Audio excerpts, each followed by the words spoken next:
고린도후서 3장 2절에서 7절까지 읽겠습니다. 계들을 삼가고 행악하는 자들을 삼가고 몸을 상해하는 일을 삼가라.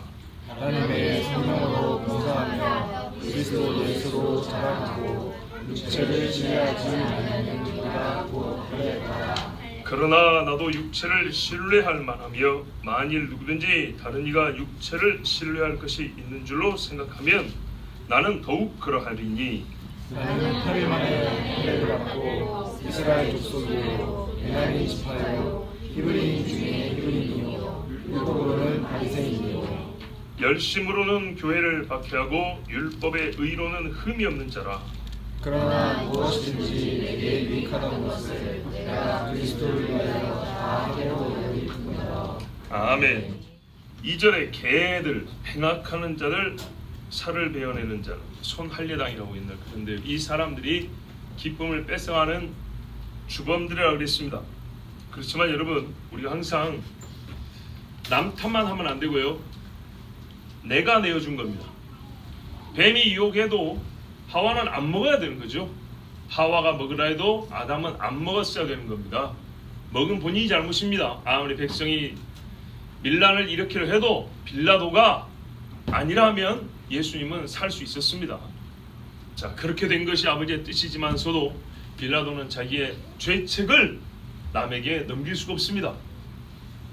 그러므로 개들인지 행악하는 자들인지 손할례당인지 뭐 그들이 어쩐다 할지라도 내가 주님 안에서 기쁨을 잃어버렸다면 그것은 어쨌거나 내 문제이고 내 잘못이고 내 손해인 것이지 나중에 하나님 앞에 가서 그들이 그랬기 때문이라 이렇게 말하는 것은 전혀 하나님 앞에 설득이 될 수 없는 이야기입니다. 자, 이 사람들이 누굽니까? 개 행악하는 자, 딱 보면 비윤리적인 사람들이죠. 말 그대로 죄를 좋아하는 사람들입니다. 근데 그 뒤에 할례를 받는 사람들, 살을 베어낸다 그랬는데요. 옛날 번역은 손할례당이라고 그랬죠. 자, 이 사람들 보면 뒤에 부분은 종교성입니다. 앞부분은 일반적인 윤리 행위로도 사람이 저지르면 저 개 같은 사람 이렇게 부를 수 있고요. 저 못된 놈 이렇게 부를 수 있습니다. 신하와 아무 상관없어도. 근데 뒤에 이 살을 베어낸다는 것은 종교 행위입니다. 무슨 말이냐면 아주 종교성이 짙으면서도 범죄 행위를 서슴지 않고 한다는 얘기입니다. 질 나쁜 일을 예사로 하면서도 교회 안에서는 제법 신자 행세를 한다는 겁니다. 그런 사람들, 이게 분리되어 있는 교회 문제가 여러 사람이 있는 게 아니라 꼭 이와 같은 사람, 예수를 믿는 것처럼 보이지만 실제로는 개와 같은 짓, 즉 예수를 십자가에 못 박고 조롱하는 자와 같은 짓을 하면서 나는 교회 안에서 할례까지 받은 사람이다 라고 말하는 그런 사람들에게 실제로는 뭐가 없다고요? 기쁨도 없고 이들에 의해서 신앙인의 기쁨이 빼앗김을 당한다는 겁니다. 차라리 밖에 사람들하고 싸울 때는요, 다툴 때는 화가 날지 모르지만 야, 우리가 믿음을 지키느라고 저렇게 싸우고 왔다 하면 오히려 기쁘거든요. 그런데 이런 사람들하고는요, 마주하고 대화하고 다툴수록 기쁨은 사라져버립니다. 계시록 22장 15절에 그러나 개들과 마술사들과 음행자들과 살인자들과 우상숭배자들 누구든지 거짓말을 즐겨 행하는 자는 모두 다 바깥에 있으리라 그랬어요. 개하고 동류가 누군지 보세요. 마술, 음행, 살인, 우상숭배, 거짓말, 이게 다 개와 같은 사람들입니다. 자, 이런 사람들을 보고 우리는 되게 종교성이 투철하다, 신앙심이 훌륭하다고 말할 수 없겠죠. 그래요. 이게 감춰져 있거든요. 왜? 우리 눈앞에는 할례 받은 사람으로 보인단 말이에요. 그러나 여러분, 이건 이상한 일이 아닙니다. 고린도후서 11장 13절에 그러한 자들은 거짓 사도들이요 기만하는 일꾼들이요 자신들을 그리스도의 사도들로 가장하는 자들이라. 그렇죠? 광명의 천사, 사단도 자기를 광명의 천사로 가장한다 그랬어요. 그래서 사람들이 속는 것처럼 이런 사람들은 거짓 사도고 기만하는 일꾼들이에요. 일꾼이라 쓴 게 교회 안에서 일하는 사람. 자신들을 그리스도의 사도들로 가장한다 했어요. 이름을 갖다 붙여도 높은 이름만 다 갖다 붙였죠. 선지자네, 사도네, 일꾼이네 이런 말 다 갖다 붙였는데 실상은 뭐라고요? 개라고요. 행악하는 자들이란 말이에요. 예수님의 발을 물어뜯는 사람들하고 똑같다는 얘기입니다. 자, 그런 사람들 어떻게 해요? 높은 지위와 할례당이라고 부를 정도로, 즉 하나님 앞에서, 교회 앞에서 유명하고 권세 있는 자들로 세워져 있다는 얘기입니다. 지난주에 제가 이 할례당에 대해서 이렇게 말씀했어요. 이 사람들을 꼭 율법주의자로 보지 마라 그랬어요. 왜 그러냐 하면, 할례라는 자체가 율법이 있기 전에 아브라함에 주신 언약이기 때문이고, 언약의 표이면서 언약을 설명하는 모든 것이 할례에 들어있기 때문이라고 그랬어요. 즉 율법 있기 전에 할례가 있습니다. 그리고 바울처럼 율법주의자들은요, 음행하고 남을 해코지 하는 일을 하지 않습니다. 율법주의자도, 정통 율법주의자들은 악을 행하지 않습니다. 최대한 자기 의가 행위로나 말로나 흠이 없게 하려고 애를 씁니다. 그게 바리새인입니다. 그게 율법주의자들입니다. 그래서 이 할례당이라고 부르는 사람들의 정의를 내릴 때는 할례라는 말 듣고 단순하게 바로 율법주의자 이러면 안 된다 그랬어요. 아시겠죠? 예, 율법주의자들은 개처럼 안 살려고 그런다고요. 악을 행하지 않으려고 한다고요. 자, 그런데 이제 문제는 이겁니다. 이렇게 이제 우리가 좀 광범위하게 생각하는데 이렇게 해야 됩니다. 이렇게 시작하는데 과연 교회 안에서 개와 같이 행실을 하면서도 뒤에 보면 또 육체를 신뢰한다 그랬어요. 그러니까 육체를 신뢰하기 때문에 무슨 말이냐면 몸을 그렇게 함부로 나대지 않았다는 얘기입니다. 아시겠죠? 자기 육체를 가지고 뭔가 공로를 내세울 만하다 이런 말입니다.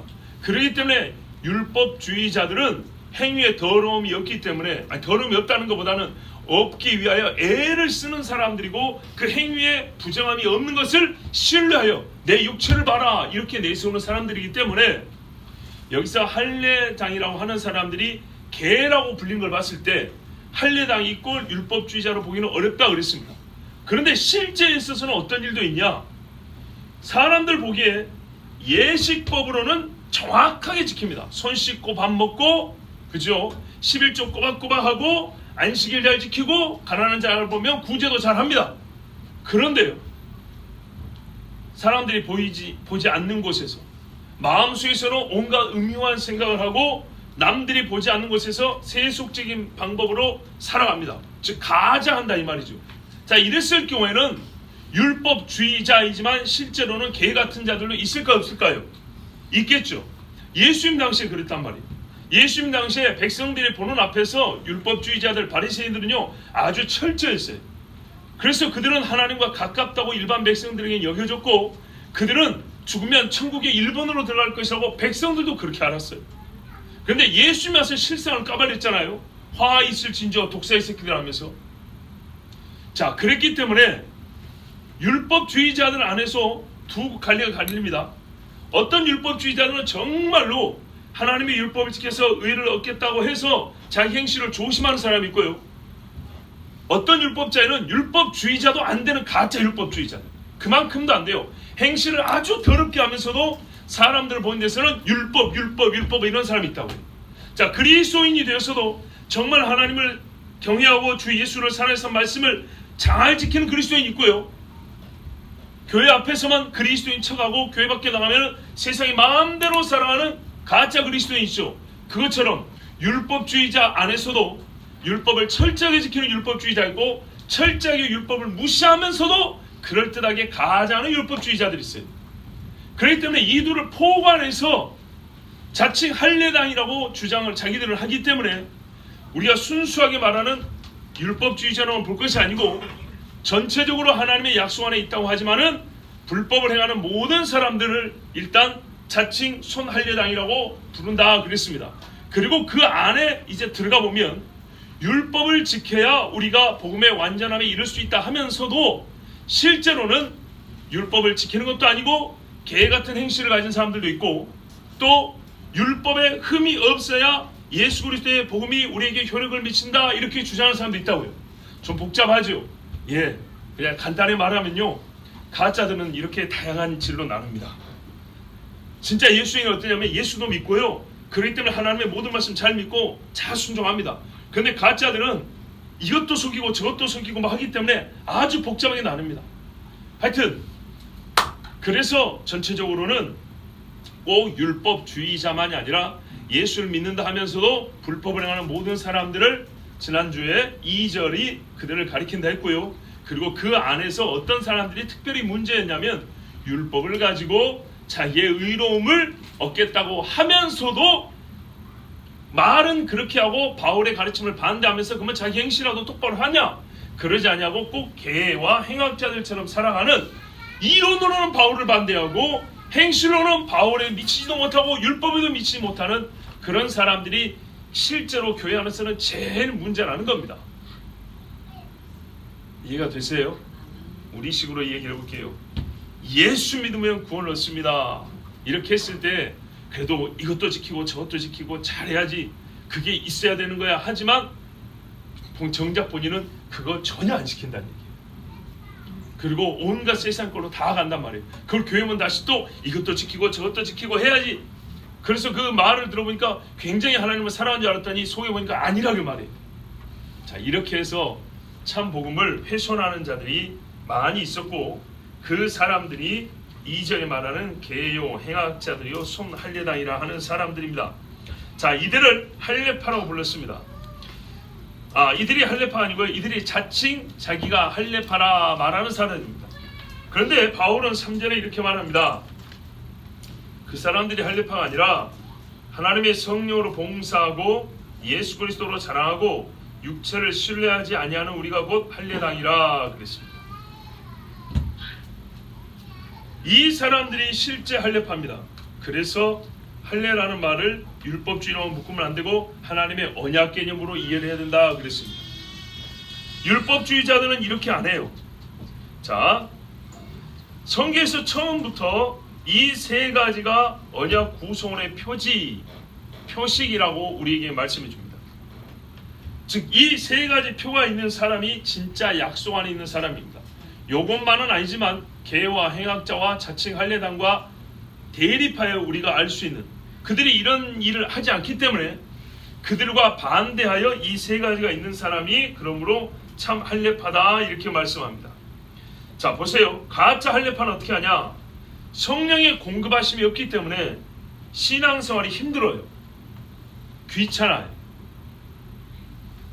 그리고 그리스도 예수를 자랑하지 않기 때문에 일마다 자기 체면치레가 많아요.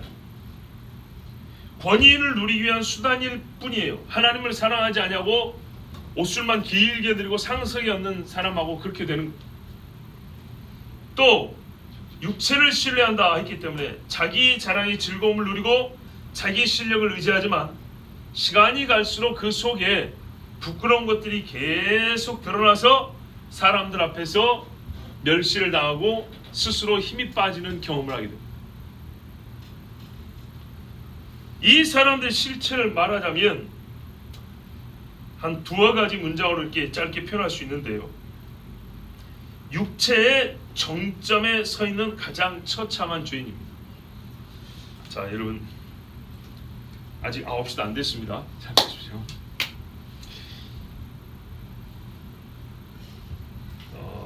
육체의 정점에 서 있는 가장 처참한 죄란 말이 무슨 말이냐면, 아까 2절을 보면요, 윤리적으로는 개라 그랬는데 종교용어로는 할례파라 그랬다고요. 그렇죠. 그리고 3절을 보니까 우리는 성령으로 봉사하고 그리스도 예수로 자랑하고 육체를 신뢰하지 않는다 그랬는데, 그들은 어쩌면 자기 육체를 자랑하고 그리스도를 자랑하지 않아요. 자기를 신뢰하고요, 성령을 의지하지 않아요. 그러니까 어떻게 해요? 자기 생각에는 자기가 정점에 서 있는 거예요. 아시겠죠? 자, 바울이 판단할 때는 개예요. 제일 아래에 있는 사람들이에요. 근데 그들은 어떻게 생각해요? 그들은요, 정점에 서 있는 사람, 맨 꼭대기에 서 있는 사람이에요. 그러나 실상은 가장 처참한 죄인들이라고. 그러니까 이래서 문제라고요. 정점에 서 있기 때문에 교회 안에서 문제가 있는 거예요. 그러나 실제로는 가장 처참한 죄인인데 스스로는 어떻게 해요? 내가 니보다 나아 하면서 나는 꼭대기 정점에 서 있는 사람이야 이렇게 본다는 거예요. 또 이들을 어떻게 표현하시냐면 한 번도 영의 전성기에 이르지 못한 지나쳐버린 육신의 전성기도 깨닫지 못한 자들. 무슨 말이냐면요, 우리가 체육할 때 운동선수들 전성기란 게 있죠. 제일 실력이 좋을 때, 그죠? 이 사람도 어떤 사람이냐면요, 한 번도 영적으로 전성기를 누려본 적이 없어요. 한 번도 영적으로 뜨거움을 경험해본 적이 없어요. 그렇지만 사람들 앞에서 어떻게 해요? 자기 육체를 자랑하면서 마치 영적 전성기에 있는 것처럼 그렇게 가장을 해요. 그런데 엄밀히 보니까 육체의 전성기도 이미 지나버렸어요. 나이가 벌써 50, 60 먹어버렸어요. 그런데도 여전히 육을 의지하여 최상의 정점에 서 있는 줄 알고 영의 전성기는 한 번도 맛보지 못하면서 오히려 자기보다 더 뛰어난 영적인 힘을 가진 자들 위해서 어떻게 해요? 나는 할례당이네 이러고 있는 거예요. 만약에 이러고 있다면 어떻게 교회 안에 기쁨이 있을 수 있겠습니까? 옥에 갇힌 들, 예수 때문에 옥에 갇힌 들 기쁨이 있겠어요? 아니면 봉사자들 기쁨이 있겠어요? 누가 나에게 희생을 하고 나를 왜 헌신한 데서 기쁨이 있겠어요? 자, 여기까지 우리가 읽고 매우 중요한 사실 하나를 깨닫습니다. 뭐냐면 사람의 기쁨에 참된 근원은 신앙이라 합니다. 신앙. 보십시오. 우리가 지금 기쁨의 문제를 논하는 데 있어서 심리학적 이야기 하나도 안 했습니다. 그렇죠? 네, 문학적인 이야기도 안 했습니다. 오직 신앙으로 얘기하고 있습니다. 사람의 기쁨의 근원은 예수 그리스도고 기쁨을 빼앗기는 것도 어떻게 하면 영적인 개들 때문에 빼앗긴다고 말합니다. 여기서 지난 시간에 제가 미뤄두었던 이야기 안 했습니다. 주 안에서 기쁨이 우리 신앙생활에 굉장히 중요하다. 아주 중요하다 그랬습니다. 왜 그러냐? 간략하게 짚고 가죠. 주 안에서 기쁨을 얻지 못하는 자는 예수 믿는 즐거움이 없다는 얘기입니다. 단순하게 말하면 그 말이에요. 주 안에서라는 말이 폭이 넓지만 주 안에서 핵심 뭐예요? 예수 믿음 아니에요? 믿음? 예수를 믿는 자체에서 기쁨이 없다는 거예요. 그렇기 때문에 주 안에서 기쁨이 있다는 구원을 받았는지 의심스러운 거예요. 우리가 아주 괴로운 일이 있을 때도 정말 기뻐야 된다고 주장할 때 그렇게 또 설득하고자 할 때 말해요. 그래도 구원을 받았잖아. 매우 비현실적인 같지만 아주 현실적인 이야기죠. 그런데도 그 사람들이 이게 없어요. 예수를 믿고 구원을 받았다는 게 없어요. 예수가 내 몸에 붙어있는 무엇이긴 한데 나의 종교성을 드러내는 어떤 부착물은 될 수 있는데 예수가 나를 주장하지를 못해요. 나의 모든 걸 예수가 주장한 적이 없어요. 그러니까 주 안에 있지 못하고 주 안에서 기쁨을 얻지 못해요. 그래서 이 사람은 주님이 하라 하시고 또 하라 하신 그 일을 하면서 즐거움을 누리지 못해요. 분명히 성경에서 하라는 일을 하긴 하는데 즐거움이 없어요. 예수 믿는 믿음이 없으니까. 예수를 믿고 난 다음에는요, 예수님이 하라는 일을 할 때마다 사람이 기쁘게 돼 있어요. 예수를 믿기 전에는 복음성같이 따분한 노래가 없거든요. 그런데 예수를 믿고 찬양하라 내 영혼아 해서 내가 정말 찬양하면 어떻게 해요? 기쁨이 있다 이 말입니다. 예, 어린애들도 뛴다고요. 어린아이와 같아야 된다 그랬죠. 보세요, 저게 맞는 거예요. 예수를 믿고 나면은 찬송이 나오면은 이렇게 막 흔들어요. 이게 정상인 거예요. 근데 예수가 안 믿어지면요, 찬송 힘들어요. 그래서 어떻게 하냐? 예수 믿는 자로서 살면서의 즐거움을 발견하지 못하고요, 즐거움은 다른 데서 찾아요. 즐거움은 다른 데서 찾으면서 어떻게 하면 그 즐거움이 하나님이 다른 데서 허락해 주신 걸로 그렇게 이름을 바꿔치게. 보세요. 예수를 믿으면 원래 예수 안에서 기쁨이 있고 즐거움이 있어야 되는데 예수 믿는 데는 즐거움이 없어요. 그냥 억지로 해요. 근데 삶에서 즐거움이란 건 필요하거든요. 사람이 활력이 있어야 되니까. 그래서 즐거움은 다른 데서 찾아요. 그러면서 뭐라고요? 예수가 여기서 나에게 즐거움을 얻게 해줘. 더 이렇게 말한다. 그래서 가장 기만이라는 거예요. 기만. 그러니까 즐거움은 내 마음대로 찾고 예수님이 계산해 준 걸로 합시다 이 말이죠. 우리가 먹고 싶을 때 어떻게 해요? 내가 사줘서 먹는 게 아니라 네 먹고 싶은 거 골라. 그럼 내가 계산해 줄게. 꼭 즐거움을 그런 식으로 찾는 거예요. 내가 얻고 싶은 즐거움을 아무데나 찾은 다음에 이것도 하나님이 허락했어 이런다고요. 그래서 죄를 많이 짓습니다. 내가 알아서 하는 거예요. 그렇죠? 그러면서 또 이렇게 말해요. 그런 식으로 하면 안 돼. 그러면 또 어떻게 해요? 사람이 좀 선하면 좀 부끄럽습니다. 잘못했습니다. 아니면 제가 믿음이 약해서 그런데 어떻게 하면 되죠? 그렇단 말이죠. 그런데요, 그렇게 하면 안 됩니다. 그러면 뭐라 그래요? 아니 이런 것도 내 마음대로 못해. 예수 믿는다고? 뭐 얼마큼 주님 해야 되는 거야? 뭐 다 주님 주는 것만 해야 된다? 꼭 이런 식으로 반문을 던집니다. 예수가 없는 사람은 꼭 이렇게 말을 해요. 여기서 여러분 한 가지 의아하게 말할 수 있는 게 있는데, 바울이요 요 2절의 사람들을 언급할 때 심정이 어떻습니까? 기쁩니까? 분노 중입니다. 분노. 웬만하면 개라는 표현 안 써요. 개라는 말은요 동서고금을 막론하고, 그러니까 동양이나 서양이나 옛날이나 지금이나 사람한테 쓰는 말이 아니에요. 진짜 인간이 아주 저질스러울 때 쓰는 말이 개예요. 개. 술 먹고 뭐 됐다 그래요? 개가 됐다 그러죠. 바로 그럴 때 쓰는 말이에요. 그래서 이거는 뭐 개라는 말을 배경 조사를 많이 할 필요가 없어요. 실제로 어느 시대 어느 나라나 개는 인간의 가장 질 낮은 모습을 말할 때 쓰는 말이에요. 즉 누가 나를 개라고 말하면 이건 뭐 멱살 잡고 싸울 일이에요. 그렇게 불쾌한 용어입니다. 즉 불쾌할 때 쓰는 거고요, 화날 때 쓰는 말입니다. 바울이 지금 화를 내고 있어요. 근데 주제는 뭐예요? 기쁨이에요. 주제는 기쁨인데 바울이 지금 화를 내고 말하고 있대요. 그래요. 하나님이 주신 기쁨을 훼손하고 빼앗는 자들이 뭐 하는 게 정상이고요? 분노하는 게 정상이에요. 기쁨을 빼앗는 자들 보고도 기뻐 하면서 절대 기쁨을 지킬 수 있냐? 없어요. 그거는 뺏기는 거고 바보 같은 기쁨이거든. 성경 말씀 떠오르죠. 사랑은 불의를 기뻐하지 아니한다 그랬어요. 바울이 지금 기쁨을 가르치면서 분노하는 것 여러분 이상한 건 아닙니다. 왜? 사랑은 불의를 기뻐하지 않는다는 진리를 드러내면서 진리의 입각에서 지금 바울이 기쁨을 가르치고 있기 때문입니다. 알렉 모티어라는 신학자가 이 부분에 대해서 이렇게 말했어요. 한번 들어보십시오. 우리는 주 예수 그리스도와 그분에 대해 말하는 모든 것을 향해서는 그분의 영광을 기뻐하는 참되고 순전한 질투를 사모해야 한다. 거룩한 분노는 실제로 있다. 거룩한 분노 없이는 주 안에서 기뻐하는 것이 그분의 의도하신 것에 미치지 못하는 것이 되어버린다. 그랬어요. 거룩한 분노가 없이 나는 주님의 기뻐하라는 말씀에 충분히 입각해 살고 있습니다. 불가능하다는 거예요. 실제로 모순처럼 보이지만 그리스도 안에서 기쁨을 살고자 한다면 반드시 그 삶에는 분노가 들어있기 마련이다. 희한하게도 주 안에서 기쁨을 누리는 자는 거룩한 분노가 반드시 그 안에 포함이 되어 있다는 거예요.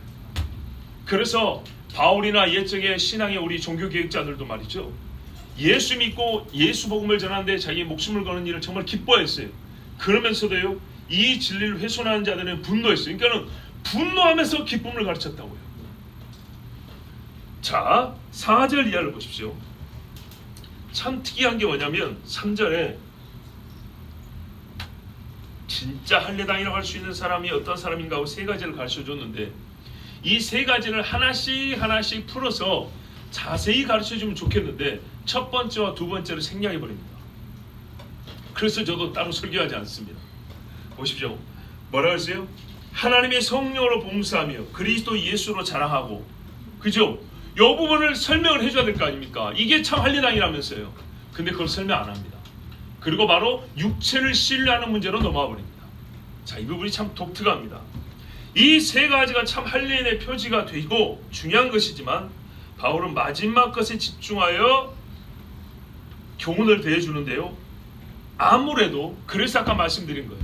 할례라는 것이 율법 이전에 있었고 언약 전체를 가리키는 것이긴 하지만 이 할례를 가지고 자기들의 신앙의 우월성을 주장하면서도 실제로는 악을 행한 사람은 여러 결을 가진 신앙인으로서 가능하지만 그 중에 아마 유독 할례를 받아야 구원에 이를 수 있다고 말하는 그렇죠. 율법주의자적 복음주의자. 참 말이 안 되는 것이지만 그런 인간들이 아니었을까. 그래서 바울이 이 뒷부분 육체를 신뢰하는 부분을 집중해서 다시 한번 우리에게 강조하는 게 아닌가 이렇게 생각이 듭니다. 자, 보십시오. 할례당이 자기 몸에는 할례표가 있었어요. 그러니까 이 사람들은 그래서 보다 율법적이라고 말할 수 있는 사람들이겠죠. 몸 안에 실제로 할례가 있었어요. 그러니까 우리가 언약 백성이다 하면서도 가짜로 말하는 그런 식의 할례당 안에 실제로 몸에 할례를 받은 사람들이 있어요. 그렇다면 그 사람들은 얼마나 더 자랑스럽겠어요. 그래서 그 사람들은 자기 육체를 자랑하면서도 불법을 행하지만 그 할례라는 표가 있어서 본인들이 훨씬 하나님의 언약 백성이라고 그렇게 주장했던, 그렇게 볼 수 있는 거죠. 그래서 바울이 이 악한 자들의 주장을 분쇄하려고 뭘 말해요? 육체를 말합니다. 어떤 의미에서요? 나도 너희들과 같이 할례 받은 사람이다 이 말인 거예요. 나는 예수 안에서 참 언약의 표지인 할례만 받은 게 아니라 너희들처럼 나도 육체 할례 받은 사람이다. 내가 자꾸 영적으로만 얘기하니까 너희는 그래도 몸에 할례 그랬지? 그럼 그렇게 한번 얘기해보자. 너희 수준이 그러니까 너희 눈높이에서만 나면 얘기해 줄게 이 말이야. 이런 사람들은요 끝까지 분하고 끝까지 바울은요 제거하려고 합니다. 왜? 이들이 있으면 어떻게 해요? 교회 안에 주 안에서 기쁨이 없어요. 그냥 공기놀이 하면서 기쁨이 아니라 주 안에서 기쁨이 없다고요. 주 안에서 기쁨이 없는데 누가 주님을 믿겠어요? 자, 이 사람들은 할례를 몸에 받은 사람들로서 그것으로 앞에 있는 두 가지 신앙의 표지, 곧 하나님의 성령으로 섬기고 예배하고 그리스도를 잘하는 것처럼까지 가하자는 거예요. 할례가 얼마나 위대한 건지 이것으로 나머지 신앙 행위들은 다 덮고도 남을 정도로, 다른 신앙 행위들이 무엇을 해도 우리는 할례를 받았기 때문에 우리가 더 뛰어나다 이렇게 말하는 사람들, 그들이 그렇게 주장을 하면서 불법을 행했기 때문에 바울이 이 할례 문제, 몸에 육체를 신뢰하는 문제를 다시 재론하면서 훨씬 더 강력하게 그들의 주장을 분쇄하는 것으로 볼 수 있습니다. 자, 고린도전서 7장 19절에 무슨 말씀이냐면 할례를 받는 것도 아무것도 아니요 할례를 받지 아니하는 것도 아무것도 아니로되 오직 하나님의 계명들을 지킬 것이니라. 아멘. 계명을 지키는데 왜 할례를 받는 것과 안 받는 것과 꼭 대립을 시켜놨을까요? 다른 걸로 해도 되잖아요. 그렇죠? 보세요. 세례를 받는 것도 아무것도 아니요 세례를 안 받아도 아무것도 아니다. 오직 하나님의 계명을 지킬 것이니라. 이렇게 해도 되잖아요. 근데 할례를 얘기하는 것은요 바로 그거예요. 세례 받은 사람보다 할례 받은 사람들이 훨씬 영적 우월성을 주장했고 도리어 그리스도의 복음을 파괴하고 행실로는 불법을 행한 사람들이 많았기 때문에, 오직 하나님의 계명을 지키면 어떻게 해요? 그 육신에 받은 할례는 아무것도 아니고 실제로 하나님의 언약 백성의 표를 받아 우리가 참 할례파라. 3절처럼 성령으로 예배하고 그리스도를 자랑하고 절대로 육체를 신뢰하지 아니하는 우리가 참 할례파라. 즉 할례는 여전히 유용하고 여전히 쓰입니다. 그러나 육체의 할례가 아닌 예수 안에서 언약 백성이 된 표지로서 그 개념적으로 할례라는 말이 쓰인다 그 말입니다. 자, 참 말이 어렵고 못 알아듣겠죠. 죄송합니다. 자, 5절 보세요.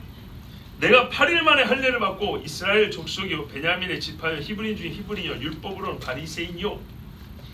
자, 또 아니죠. 여기까지 해도 되겠네요. 자, 5절의 이야기를 보면 바울이 뭘 얘기하고 있습니까? 자기 육체를 말하고 있죠. 근데 육체가 이렇게 모자랐다고 말하고 있습니까? 아니면 훌륭했다고 말하고 있습니까? 그렇죠. 뛰어났다는 거죠. 로마서에도 보면 유대인의 나음이 뭐냐? 예배가 있고 언약들이 있고 조상들이 있고, 그렇죠.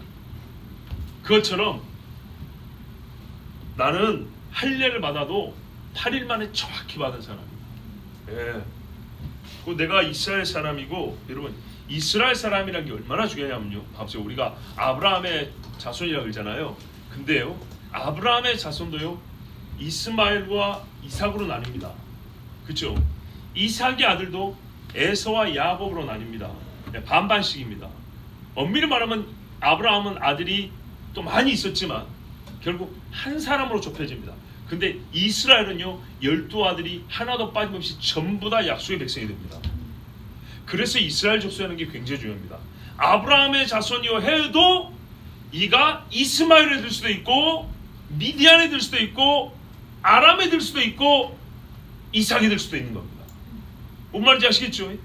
이삭의 후손이라도 에서의 후손이 될 수도 있고 야곱의 후손이 될 수도 있습니다. 그러나 내가 이스라엘 족속이란 무슨 말이에요? 내가 야곱의 아들이란 말이고 야곱의 아들은 12명이 전부 다 언약 백성이기 때문에 나는 확실히 언약 백성이다 이런 말이죠. 이게 아주 그러니까는요 육체를 신뢰할 만하죠. 거기다가 베냐민 지파, 베냐민 지파 이스라엘 초대 왕이 나왔죠. 거기다가 다윗의 집과 끝까지 형제 우애를 지켰던 집이 베냐민입니다. 그래서 베냐민 지파는 아주 훌륭합니다. 그리고 또 히브리인 중에 히브리인이요. 더 위로 올라갔을 때에도 오리지널 히브리인 아브라함, 율법으로는 바리새인이요. 예, 철저히 하나님 말씀 지켰어요. 자, 이렇게 되면 바울보다 뛰어난 육체가 어디 있단 말입니까? 없죠. 나는 최상급의 육체를 가진 사람이다 그 말입니다. 거기다가 열심으로는 교회를 핍박하고 율법의 의로는 흠이 없는 자다. 자, 우리 입장에서는 6절의 전반부가 부끄러운 일이죠. 열심으로 교회를 핍박했다는 게. 그런데 지금 전체적인 맥락에서 뭐냐면 뭐라고요? 하나님을 향한 지금 열심을 얘기하고 있거든요. 히브리 사람으로서 신앙 정신을 가지고 봤을 때 나는 하여튼 모든 혈통과 행위에 있어서 모자란 게 없었다 이 말이에요. 그래서 한 맥락으로서 6절의 끝부분에 율법의 의로는 흠이 없는 자로다 여기까지 가는 겁니다. 그러니까 5절 6절은 통으로 자기 잘난 걸 얘기하는 겁니다. 중간에 교회를 핍박하는 건 우리 입장에서는 모자란 거지만 그때 당시만 하더라도 이 전체적인 5절 6절의 전체가 바울의 삶이었고 그 중에 하나가 또한 교회를 핍박하는 일이었어요. 그것도 왜요? 하나님을 향한 열심을 한다고 한 것이었어요. 그렇기 때문에 바울은 육체의 전성기를 경험해 본 사람이고요. 육체의 정점을 경험해 본 사람이에요. 그렇게 살았어요. 그 누구도 바울만큼 육체를 신뢰할 만한 사람이 없어요. 그런데요, 바울이 뭐라고 합니까? 그러나 무엇인지 내게 유익하던 것, 이것들이 다 유익이었거든요. 그리스도를 위하여 다 해로 여기었다 이렇게 되어 있습니다. 해가 되어버렸습니다. 그러니까 이 부분을 다시 말하면 종교적으로 최상급이었고 도덕적 완성에 이른 나 바울이 그리스도의 영 밖에 있었던 때 나는 육으로는 최상급이었으나 실제로는 뭐라고요? 그저 육체에 불과했다고 말합니다. 자 보세요. 육체를 신뢰할 만한 최상급의 육체에 있을 때 나는 그게 다인 줄 알았고 그게 곧 하나님 앞에서 인정받을 만한 것인 줄 알았는데 말 그대로 그는 육체였다 이렇게 말합니다.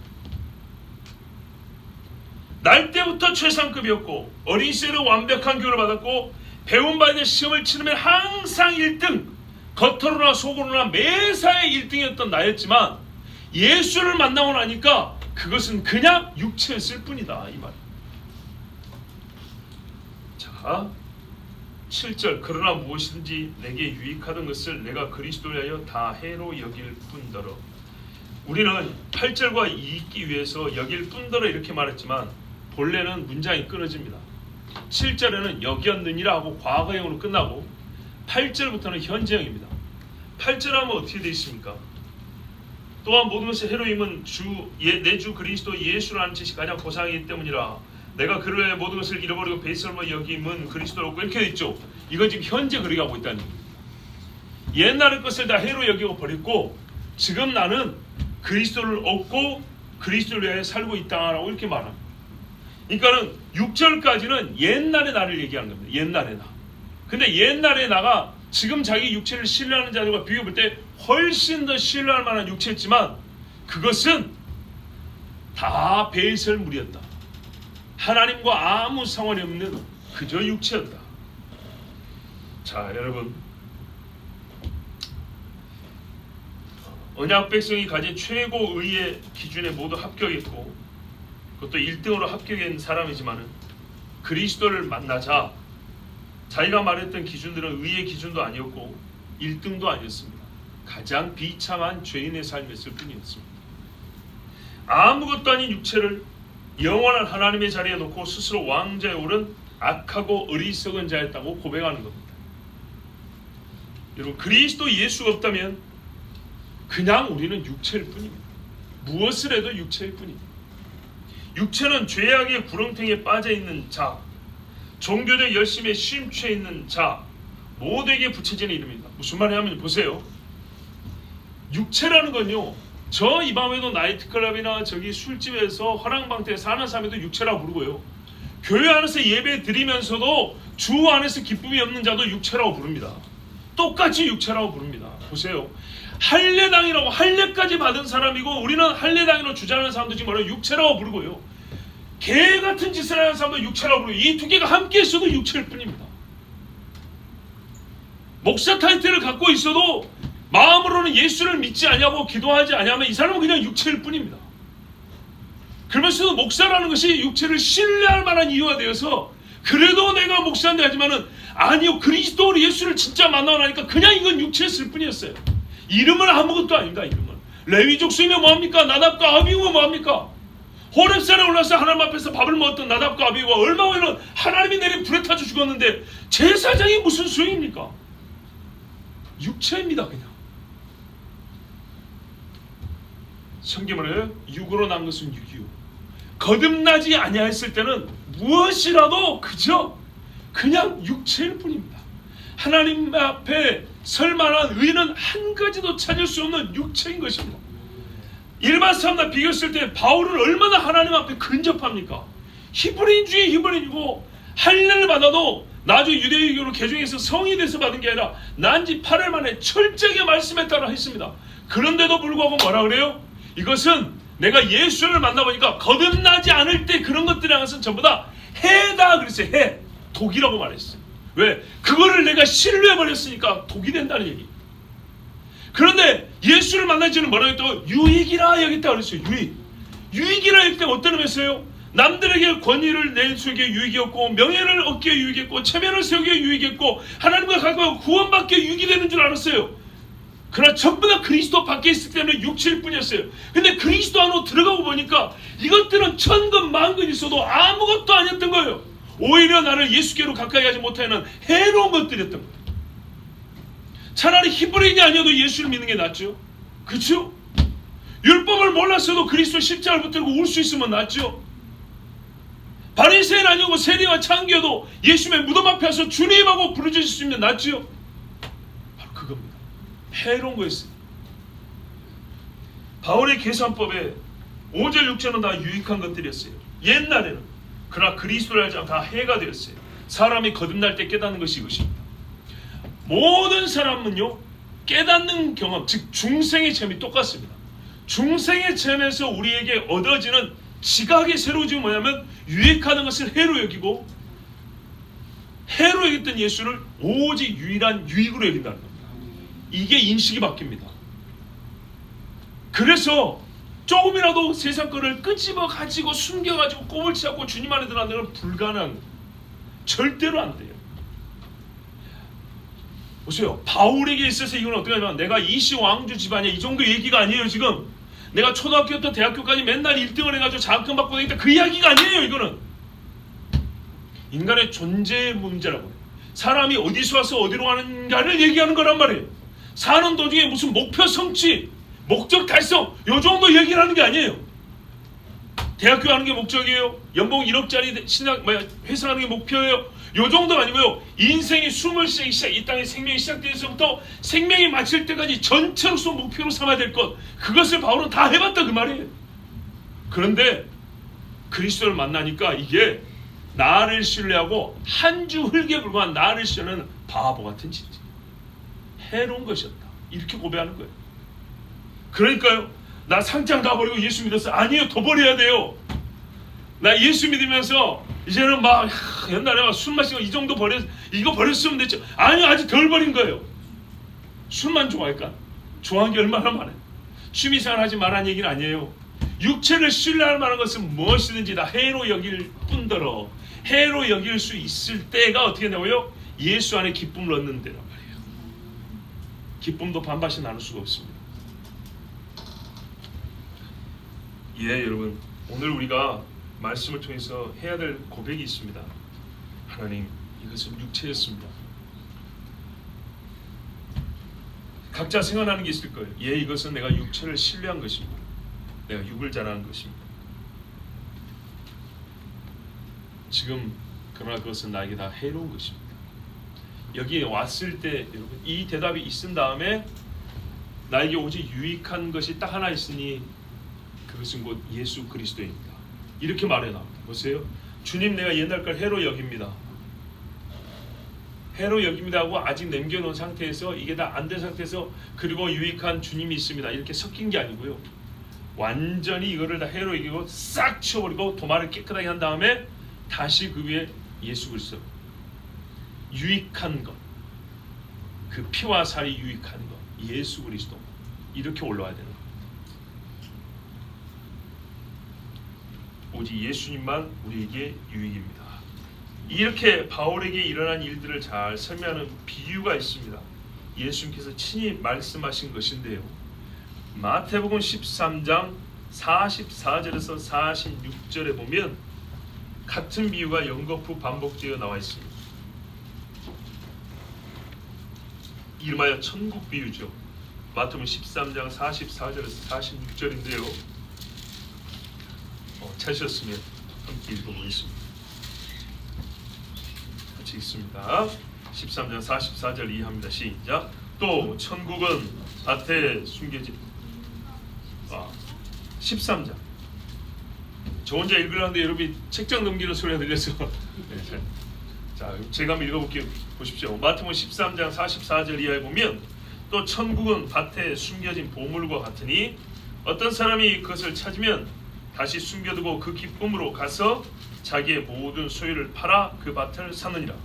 또 천국은 좋은 진주를 찾는 상인과 같으니 그가 매우 값진 진주 하나를 찾아 가서 자기의 모든 소유를 팔아 그것을 샀느니라. 아멘. 천국을 보면요, 밭에 숨겨진 보물과 같아요. 봐보세요. 이 보물을 보기 전까지는요, 내가 가지고 있는 모든 소유가 다 나에게 유익한 것이었어요. 그렇죠? 이거를 신뢰하며 살았어요. 그런데 밭에 감춘 보물을 보니까 어떻게 한다고요? 요것은 이 밭에 감춘 보물을 아예 다 포기할 수 있는 거예요. 오히려 해로 여기고 유익인 밭에 감춘 보물을 속에서 이거를 다 팔아버렸어요. 천국은 또 어떻게 했냐? 좋은 진주를 찾는 상인과 같아요. 장사를 50년 했는데 이 하나를 가지고 싶어서 장사를 한 거예요. 많은 보석을 다뤄봤고 사봤고 팔아봤는데 진짜 좋은 진주 하나만 잡으면 더 이상 내가 이 장사 안 해. 이제 보석 장사 안 한다고. 그런데 찾았어요. 진짜 내가 찾았던 진주 덩어리를 하나 찾았단 말이에요. 그래서 어떻게 해요? 평생 모아놓은 돈하고 갖고 있는 보석들 전부 다 가지고 줘버렸다는 거예요. 근데 계산을 해보면 이쪽이 더 비쌀 수도 있어요. 그런데도 내가 갖고 싶은 것, 그것이 뭐냐면 이 진주였어요. 그래서 이전에 했던 것을 모두, 그전에는 이걸 의지하고 살았죠. 이게 다 돈이잖아요. 이게 유익이었잖아요. 장사, 보석 장사로서 나를 말해주는 거잖아요. 여러분, 보석 장사가 가판됐다 하는 거하고 100평짜리 건물 안에서 쫙 삐까뻔째 보석으로 어느 게 더 사람들이 신뢰를 주겠어요. 두 번째죠. 예, 큰 보석 상인들 보고 이거를 통째로 다 처분하고 진주 하나 주먹에 딱 놓고 나는 더 이상 보석 구하지도 않고 사지도 팔지도 않을 거야 하면서 이렇게 갔다는 거예요. 천국이 그렇대. 천국은 이전에 몇 가지 보석을 갖고 있었던 간에, 통장이 몇 개든 간에 보화가 있는 밭 하나 사고 진주 하나 사고, 요 한 가지, 요 한 가지를 위해서 그동안에 갖고 있었고 유익했던 모든 것을 어떻게 해요? 해로 여겼다. 그리고 이 내가 원하는 이 한 가지가 유익이다. 이렇게 가치관의 변화가 있어야 된다 이 말입니다. 그러니까 이전의 것도 좋았지만 이것이 조금 더 좋아. 계산이 아니에요. 사실은 아까 다시 말했죠. 여러분, 수십 평의 보석을 넣었는데 이게 팔면은 이 진주보다 비싸다니까요. 그런데 진짜로 내가 가져야 될 보석이라고 생각했던 게 뭐냐면 진주 이 하나 있다는 거예요. 아주 희귀한 진주 이 하나. 이거 하나가 값을 팔 때 100억이라 하고 여기 내가 갖고 있는 폐물이 저보다 1000억이라 할지라도 요거를 팔아서 이 한 가지를 사겠다 이겁니다. 이런 인식의 변화가 있고 이런 심령의 변화가 있는 사람이 어떻게 해요? 천국을 소유한 사람이다 이 말입니다. 세상 것이 많이 있고 나를 지금 정의해주고 나를 지탱해주고 세상에서 나의 존재감을 알려주는 많은 것들이 있어요. 즉 나를 지지하는 버팀목이 수백 개가 있어요. 그런데요, 이거 싹 치워버리면 자빠질 것 같은데 예수가 위에서 딱 붙들고 있다 이 말입니다. 예수 하나를 잡기 위해서 밑에 있는 버팀목을 싹 쓸어버릴 수 있다. 이렇게 가치 판단이 되지 않으면, 이런 식의 비교, 이거는 세상의 비교법이 아닙니다. 이건 세상의 저울로 이런 식으로 안 나옵니다. 그러나 이게 영으로 난 것은 영으로밖에 알지 못하는 것처럼 거듭난 사람의 계산법이 이런 겁니다. 그래서 천국은 여러분, 그래서 육으로 가는 게 아니에요. 뭐 천국이 그래요, 미안하지만 그런 식으로 생각하니까 천국을 못 가는 겁니다. 이거는 천국의 계산법이 세상의 계산법이 아니라고요. 니고데모가 가진 영광, 니고데모가 이스라엘의 선생을 갖고 있는 이 존귀함이 하룻밤에 나사렛 사람에게 와가지고 머리를 조아리면서 선생님 어떻게 해야 영생을 얻겠습니까? 이건 세상의 계산법으로 말이 안 되는 거라고요. 그 예수님도 말하래요. 사람이 거듭나야 한다. 내가 살면서 그런 소리 처음 들어봤습니다. 그래서 육은 육이고 영은 영이라는 거다. 근데 네가 묻는 질문은 영적인 질문이란 말이죠. 영적 세계에 관한 문제인데 여전히 육의 세계의 공식을 1000개를 40개를 갖고는 이 문제는 풀리지가 않는 겁니다. 답이 나오지 않아요. 그래서 여러분, 마태복음 23장의 천국비도 단순 비경으로 생각하면 안 된다고요. 예, 왼쪽에 1000억이 있었고 이거 1억이라도 더 비싸니까 이 1000억짜리를 처분하고 1000억을 사지, 이런 개념이 아니라고요. 이게 세상에서는요, 예, 몇 조가 될지 몰라요. 그렇지만 천국이기 때문에 이거를 바꾸는 겁니다. 이거를 포기하고 해로 여겨서 이걸 얻는 겁니다. 비유니까 이거를 팔아서 산다고 돼 있지만 엄밀히 말하면 어떻게 하냐면 요거를 버려야 이게 얻어지는 겁니다. 바울이 한 말입니다. 내가 이전에 가지고 있던 모든 것을 예수를 만나니까 버려졌다는 겁니다. 버려. 이걸로 다른 것으로 교환을 했다는 게 아닙니다. 그렇죠? 고물은 엿으로 바꿔먹기라도 하죠. 그런데 바울이 말한 건요, 고물보다 비교할 수 없이 좋은 거였지만 이거를 가져와서 주님 구원과 바꿉시다, 모자라면 뭐 좀 보탤게요, 이게 아니고요, 그 좋은 것들을 아예 버려버렸다는 얘기입니다. 폐기 처분했다는 겁니다. 폐기 처분했으니까 아무것도 없겠죠. 아무것도 없는데 예수가 있게 됐다, 이런 말입니다. 이게 구원의 원리입니다. 그런데 이 세상 사람들이 어떻게 하냐, 교회 안에서도 이게 다 버려주고 예수를 얻는 것인데 이게 실제로 경험이 안 된 사람이다 보니까 예수를 가지고 있다 하면서도 육체를 자랑하는 게 있다는 말이에요. 이 말은 뭐죠? 원래 공식이 이게 다 버려져야 예수를 얻는 것인데, 그대로 말하면 우리가 예수를 가졌고 나는 육체 할례까지 받은 사람이다, 그래요. 그러면서 어떻게 해요? 자기 육체를 신뢰하고 자랑한다, 이 말이죠. 그랬을 때 과연 예수가 그 안에 있다는 말, 내가 주님의 말씀 안에 있다는 말이 실제일까를 볼 때 경험자인 바울 입장에서는 뭐냐면요, 다 거짓말쟁이다, 그 말입니다. 제 말이 어렵지 않죠?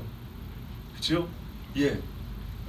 이게 다 버려지면서 예수만 얻은 나 바울 입장에서는 내가 예수를 얻었는데 여전히 육체를 신뢰하면서 가지고 자랑질하고 다녀요.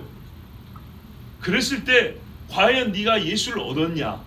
성경의 원칙은 다 버려야 예수를 얻나 그랬는데, 네가 예수를 얻었다 하면서도 전에 갖고 있던 것을 그대로 갖고 있으며 내 자신을 자랑하고 있는데 과연 네가 예수를 얻었다고 말할 수 있냐? 거짓말이라는 거죠. 그랬을 때 이 사람들이 성도에게 미치는 해는 이만저만이 아닙니다.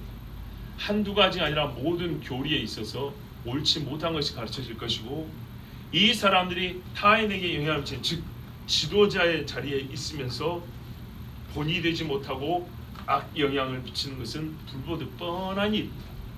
그래서 바울이 교회들마다 또 편지를 해야 됐던 것이고, 가서 야단을 치고 바로잡고 때로는 슬퍼하며 울며 기도해야 됐던 이유가 거기에 있습니다. 예나 지금이라요, 진짜 예수를 안 믿는 예수쟁이들이 있어요. 정말로 예수를 사랑하지 않는 예수쟁이들이 있어요. 우리끼리는 그들도 예수쟁이라고 불러주는데 바울 앞에만 가도 뭐라 하냐면요, 개라고 불러요. 우리 주님 앞에 갔을 때는요, 사람의 심장과 폐부를 감찰하시는 하나님 앞에서는 도대체 과연 우리가 어떻게 설 수 있을지 모르겠어요. 그러므로 우리가 마치 이 서신서를 읽을 때 사도의 말을 통해서 복음서의 예수님이 우리가 다 죄인이 아닌 줄 알았던 사람들이 예수님을 처음 맞닥뜨릴 때 인류 최초로 의인을 죄인이라고 정죄해버린 예수님의 음성을 듣는다고요. 그러니까 예수님 오기 전까지는 바리새인들은 전부 다 떠받들여지는 사람들이었다고요. 근데 예수님 오셔가지고 바리새인과 인간이 아니라 바리새인과 하나님이 첫 만남을 가진 그 순간부터 바리새인은 독사가 되어버렸다고요. 그렇죠? 그 충격이 이만저만이 아니에요. 그런 충격이 복음서에 여러 기록되어 있습니다. 즉 사람 눈에 보기에는 하나님과 매우 친밀하고 가깝고 하나님의 사람인 것처럼 여기지만 직접 하나님을 맞닥뜨린 순간부터 약한 하나님의 사람도 아니고 마귀 새끼요, 개요, 독사 새끼요 이렇게 불려진 사람이 엄청나게 많다는 얘기입니다. 그렇다면 진짜로 우리가 참 할례파가 되기 위해서는 무엇을 해야 되겠습니까? 다른 것이 아니죠. 예수 그리스도 밖에 있는 것을 해로 여기고 예수만 유익으로 여기는 생각의 변화, 곧 우리 이것은 우리 인간편에서 말하지만 참으로 거듭남이 있어야 한다. 그렇지 아니하면 아무리 스스로 나는 그리스도 예수 안에 있습니다 해도 여러분 주님 앞에 섰을 때 우리는 할 말이 없습니다. 예, 좀 더 단순하고 명료하게 전해야 될 것을 이 종은 참 복잡하고 어렵게 말한 것 같습니다. 그러나 여러분 분명한 한 가지 이것만 기억하시면 되겠습니다. 그리스도 예수 밖에 있는 것 해로 여기고 육체를 신뢰하지 않아야 그 사람이 그리스도 예수 안에 있는 자고 예수를 유익으로 얻은 자다. 성경이 분명히 이렇게 가르칩니다. 그러므로 우리가 그리스도 예수 외에 유익으로 여기는 다른 것을 가지고 있으면서 내가 할례파다, 내가 언약 백성이다 말하는 것은 자기를 속이는 것에 불과합니다. 그리고 그 속이는 자가 교회 안에 한 사람, 두 사람, 50%, 80%가 되어버리면 예수님이 요한계시록 말씀한 것처럼 문 밖에 서 있는 교회가 되어버립니다. 우리가 살면서 경건의 일을 부지런히 연습하라고 합니다.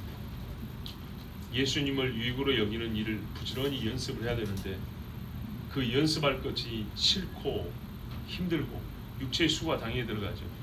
근데 그것이 즐거움에 속하지 아니한다 하면 우리의 신앙을 확실하게 다시 한번 점검해 봐야 합니다. 자, 우리 함께 기도합니다. 하나님